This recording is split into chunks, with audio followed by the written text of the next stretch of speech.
Naiisip mo na? Dito lang naman ang problema eh.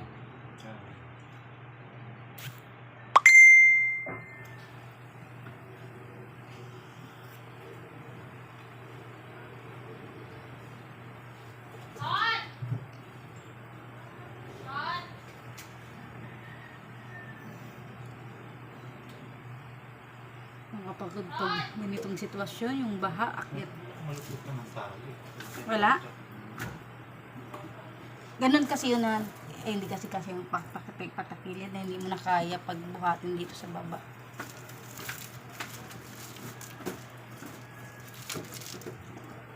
Naalalay ko Pasok yun. ka kaya dyan. Sige, pasok. Pasok ka nga doon kasi ako. Hindi ako siya, masikip. Yan, takilid. Babalikin natin.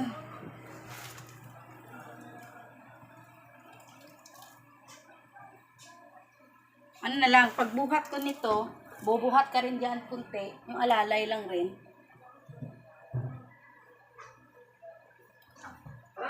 Maglagay ka pala ng lamisa dyan, oh. Sa'yo. Hindi ko sa lamig. Ita sa atin ang konti. Ipatong ko sa tuhod ko.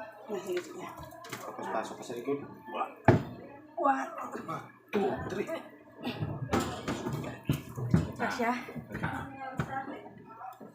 Pasok ka sa likod. Wait lang ha. Oh, yan na. Hawak mo na. Oo, sige na. Masakit ang tuhod. Nandahan lang ha. Makano ka dyan sa tayo. Yan na. Good! Baba muna sa baba. Dandahan lang ha, yung tuhod mo. Very good. Ay, thank you, Lord. Thank you. Ay, dito ka lang sakit sa baha. Mahaba kasi ito kayo sa atin. Kaya nga.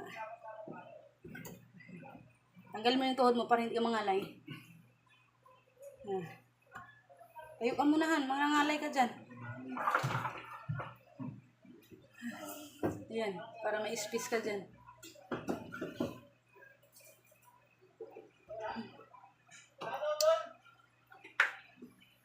Tayo mo. Wala, natayo. Ayan.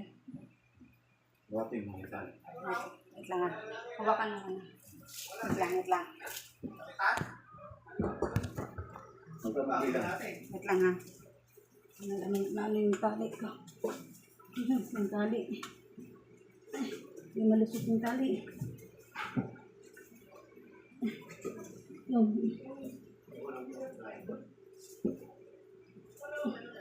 Ayan, hindi hulog na. Kita mo?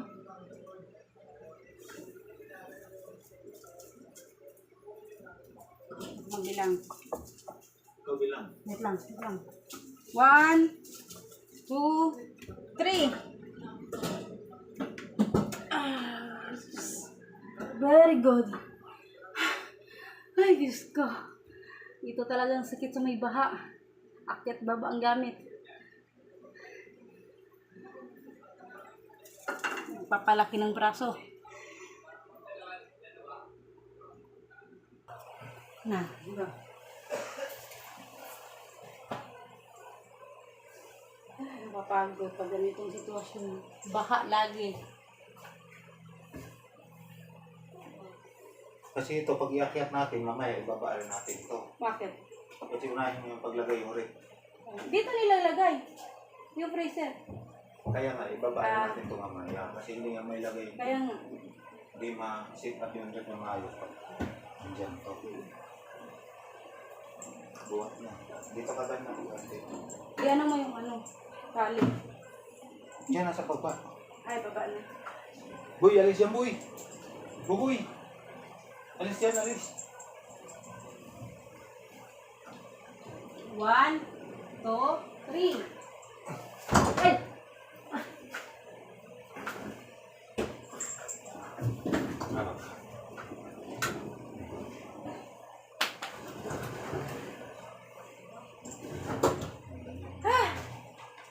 Thank you, Lord. Natapos din. Magpa